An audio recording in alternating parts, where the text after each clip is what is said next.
Salam sejahtera bersama saya Nervin Majil dalam 15 minit MMTV edisi 16 Januari 2023. Semua peringkat penjawat awam diminta tidak takut untuk melaporkan segala perbuatan salah laku pihak atasan yang melanggar undang-undang.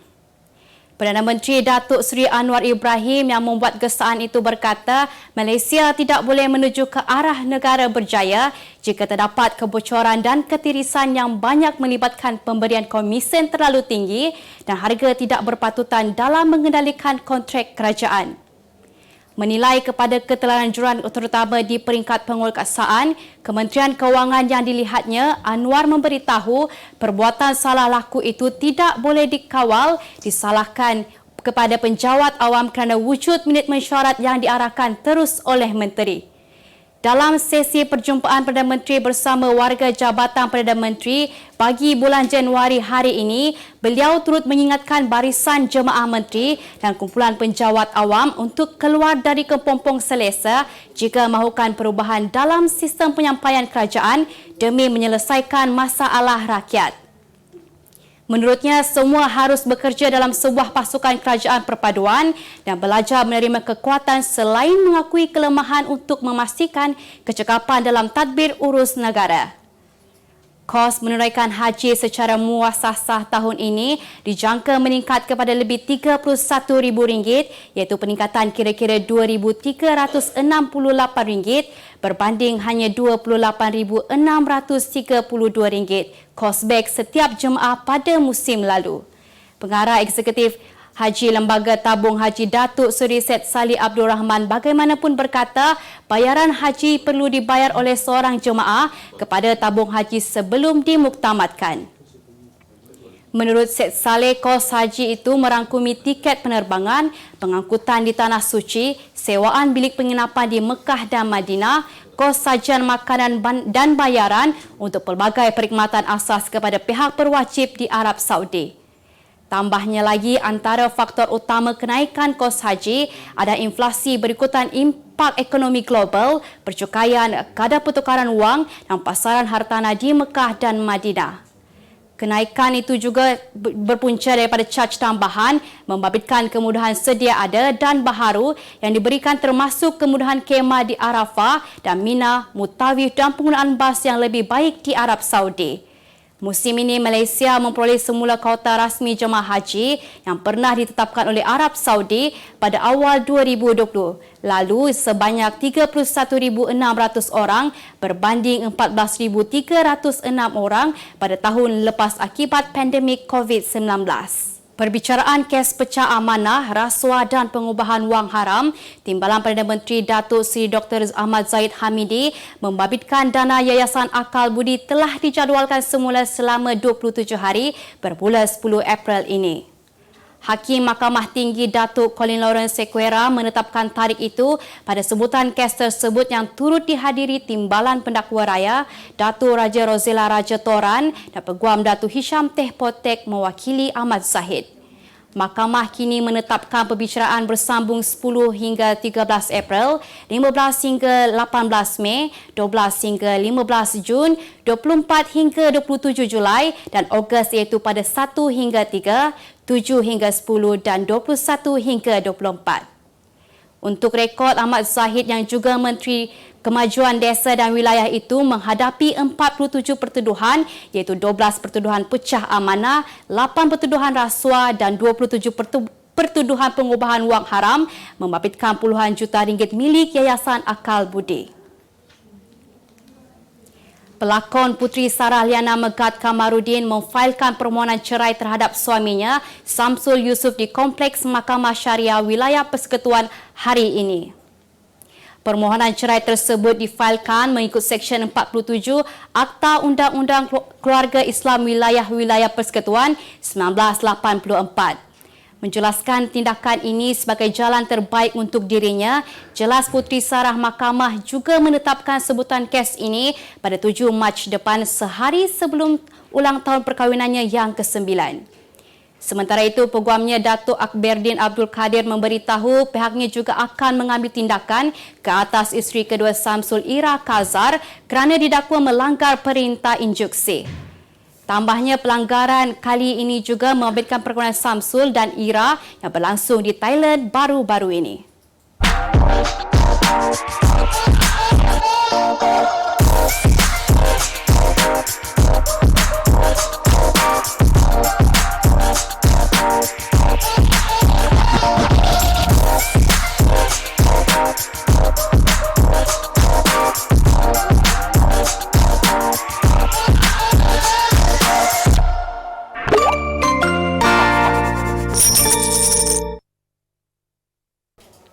Mayat seorang remaja lelaki berusia 19 tahun yang lemas di Sungai Pahang di Kampung Batu Bor pada Sabtu lalu telah berjaya ditemukan hari ini oleh Jabatan Bomba dan Penyelamat Malaysia Pahang.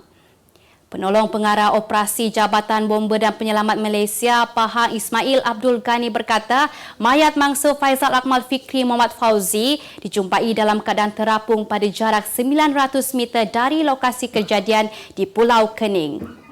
Jelasnya lagi, operasi mencari dan menyelamat SAR yang memasuki hari ketiga hari ini bermula pada pukul 8.30 pagi dengan penglibatan anggota seramai 13 orang dari unit K9, Balai Bomba dan Penyelamat Chiang dan Maran. Mayat mangsa akan dibawa ke hospital berdekatan dan diserahkan kepada pihak polis untuk tindakan susulan. Polis Pulau Pinang menumpaskan sindiket pengedaran dadah jenis ganja selepas menahan 3 suspek termasuk bekas anggota polis dan isterinya dalam 3 serbuan berbeza di Penaga Sebarang Perai Utara Jumaat lalu. Dalang utama sindiket itu merupakan seorang ahli perniagaan berusia 42 tahun turut ditahan. Ketua Polis Pulau Pinang Datuk Muhammad Suhaili Muhammad Zain berkata dalam serbuan bermula pukul 7.30 malam itu, polis menahan suspek pertama di Jalan Bendahara Penaga. Ujarnya suspek yang merupakan bekas anggota polis berpangkat korporal berusia 33 tahun itu telah dibuang kerja pada 2018 kerana kesalahan berkaitan dada dan telah bertugas selama 11 tahun yang mana penugasan terakhir ialah di Marang, Terengganu. Dalam serbuan itu, polis turut merampas 453 ketulan mampat ganja seberat 451 kilogram bernilai 1.13 juta ringgit. Ketiga-tiga suspek ditahan reman selama 7 hari sehingga 20 Januari ini dan kes disiasat di bawah Seksyen 39B Akta Dadah Berbahaya 1952. Kita beralih ke berita dunia. 68 orang disahkan maut apabila pesawat enjin berkembar turboprop ATR-72 Yeti Airlines yang membawa 72 penumpang termasuk 4 anak kapal terhempas di lapangan terbang antarabangsa Pokhara, Nepal semalam. Pesawat itu turut membawa 2 bayi dan 15 warga asing yang terdiri daripada warga Ireland, Australia, India, Rusia, Korea Selatan, Argentina serta Perancis.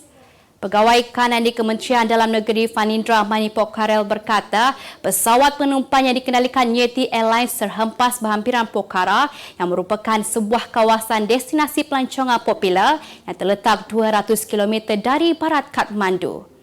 Sementara itu, usaha mengesan 4 orang lagi mangsa sedang giat dijalankan oleh anggota keselamatan.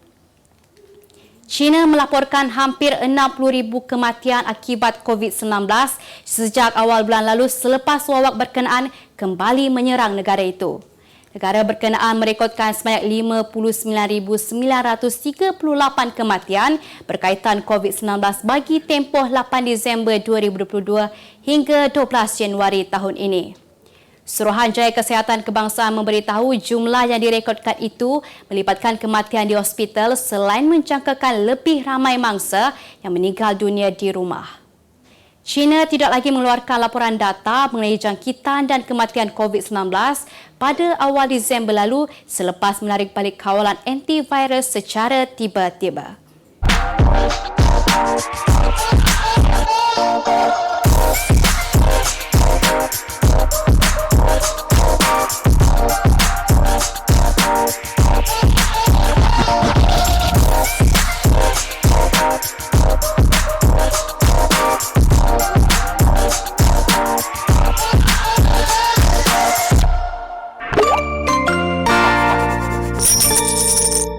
Seramai lebih 2 juta golongan B40 yang dilindungi di bawah skim pelindungan kesihatan masyarakat MySalam menerima manfaat tuntutan diluluskan dengan jumlah keseluruhan hampir 800 juta ringgit sejak dilancarkan pada 2019 sehingga kini.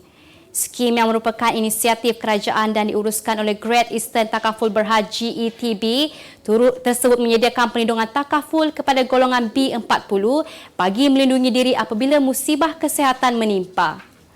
Ketua Pegawai Eksekutif GETB Syarul Azlan Syariman berkata, untuk tahun 2022 sahaja sebanyak 482,721 tuntutan diterima dengan jumlah pembayaran bernilai 350 juta ringgit. Menurutnya, peserta juga layak menerima pampasan kemasukan hospital maksimum 14 hari dengan nilai RM50 sehari. Tambahan lagi, peserta boleh membuat tuntutan kemasukan hospital tersebut dalam tempoh 5 tahun dengan memuat naik surat kemasukan dan keluar hospital dan salinan kad pengenalan di portal MySalam. Kos makanan ayam masih kekal tinggi pada akhir 2022 meskipun harga jagung menunjukkan penurunan mendadak kepada paras kemuncaknya April tahun lalu.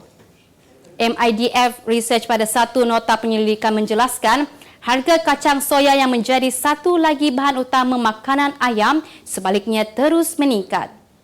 Menurut Majlis Tindakan Sara Hidup Negara, dasar kawalan harga dan subsidi ayam akan dikekalkan sehingga dasar mekanisme bersasar dilaksanakan. Harga runcit ayam pada masa ini adalah RM9.40, manakala harga runcit bagi telur ayam dalam lingkungan 41 sen hingga 45 sen sebiji bergantung kepada grade.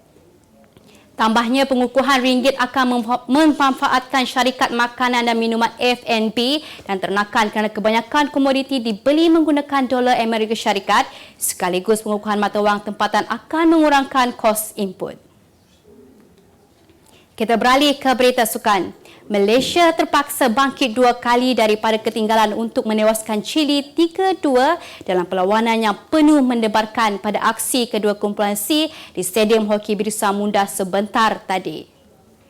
Chile membuka tirai jaringan menerusi Juan Amoroso pada minit ke-20 sebelum Muhammad Razi Rahim mengikat kedudukan buat Malaysia 6 minit kemudian. Martin Rodriguez kembali meletakkan Los Diablos di hadapan 3 minit kemudian sebelum Malaysia sekali lagi menyamakan kedudukan melalui Ashran Hamsani pada minit ke-41. Penyerang lincah Nur Syafiq Sumantri muncul wira apabila meledak gol kemenangan Malaysia pada minit ke-42 selepas gol ketiga Chile dibatalkan pengalih ketika permainan berbaki 7 minit lagi sebelum tamat. Kemenangan dramatik itu kini meletakkan skuad negara sebelah kaki ke pusingan seterusnya walaupun berbaki satu lagi aksi terakhir kumpulan C menentang New Zealand di Stadium Kalinga, Bu Manasewar pada Khamis ini.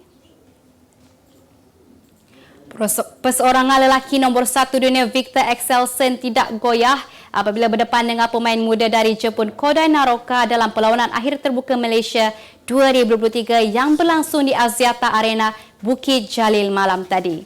Axelsen yang turun sebagai penyandang juara mendominasi kejayaan dengan keputusan 21-6, 21-15 dalam tempoh 40 minit. Lebih manis lagi, Axelsen melakar sejarah tersendiri apabila menjadi pemain Eropah pertama berjaya mempertahankan gelaran ini sejak ia diadakan pada tahun 1937.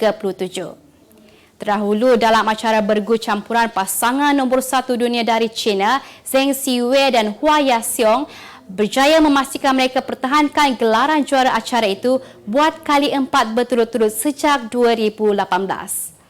Sebagai penutupan aksi terbuka Malaysia 2023, semalam adalah kemenangan bergu lelaki Fajar Alfian dan Rian Ardianto dengan keputusan 21-18, 18-21, 21-13 menentang China.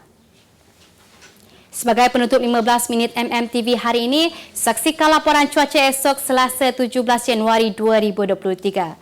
Jangan lupa dapatkan akhbar utusan Malaysia dan Kosmo untuk berita-berita terkini dan menyeluruh. Sekian sahaja daripada saya, Nevrin Majil. Salam sejahtera dan jumpa lagi.